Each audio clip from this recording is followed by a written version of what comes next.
Hello friends, welcome to Sahasra Manjari channel.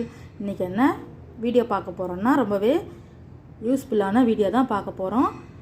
நம்ம குழம்புக்கு use பண்ணுற புளியை எப்படி கொட்டெல்லாம் நீக்கிட்டு சுத்தம் பண்ணி எடுத்து வைக்கிறதுன்னு பார்க்கலாம் வாங்க. இந்த மாதிரி புளியம்பழத்தை எடுத்து வெயிலில் உணர்த்திக்கலாங்க. வெயிலில் காஞ்சதும் தோல் உரிக்கிறதுக்கு நல்லா இருக்குங்க. தோலெல்லாம் உரிச்சிட்டு மேலே இருக்கிற நாரையும் நம்ம உரித்து எடுத்துடணுங்க.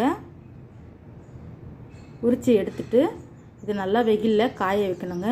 அப்போ தான் நம்ம அடிக்கும் போது கொட்டை வெளியே வரும், இல்லைன்னா பிசு பிசுன்னு இருக்குங்க.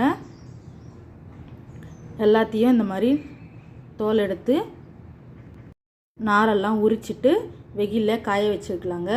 வெயிலில் காஞ்சதும் இப்போ புளியை அடிச்சுக்கலாம் வாங்க. இந்த மாதிரி ஏதாவது கல் எடுத்துக்கலாங்க. கல் எடுத்துன்னு ஒரு சுத்தியல் எடுத்துக்கலாங்க.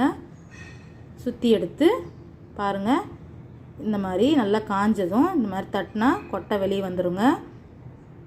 இதை கொள்ளுக்கிற கொட்டெல்லாம் எடுத்துட்டு புளியை சுத்தம் பண்ணிடலாங்க.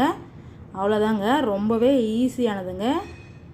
இதே மாதிரி நம்ம இருக்கிற புளி எல்லாத்தையும் தட்டி உள்ளக்கிற கொட்டையை எடுத்துடலாங்க. உள்ளே கொட்டை இருந்தால் சீக்கிரம் புளியில் பூச்சி பிடிச்சிடுங்க. அதனால் கொட்டை உள்ளெல்லாம் நல்லா சுத்தம் பண்ணி எடுத்துடணுங்க.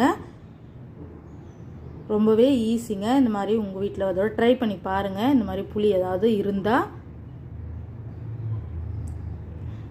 ரொம்பவே யூஸ்ஃபுல்லான வீடியோன்னு நினைக்கிறேங்க. இதே மாதிரி எல்லா புளியும் தட்டி எடுத்துக்கலாங்க. எடுத்துட்டு இந்த புளியை நல்லா வெயிலில் காய வச்சு எடுத்துக்கலாங்க.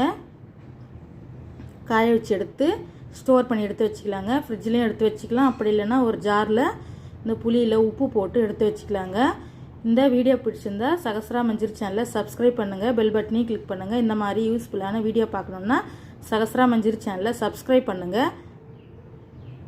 தேங்க்யூ ஃப்ரெண்ட்ஸ், பாய்.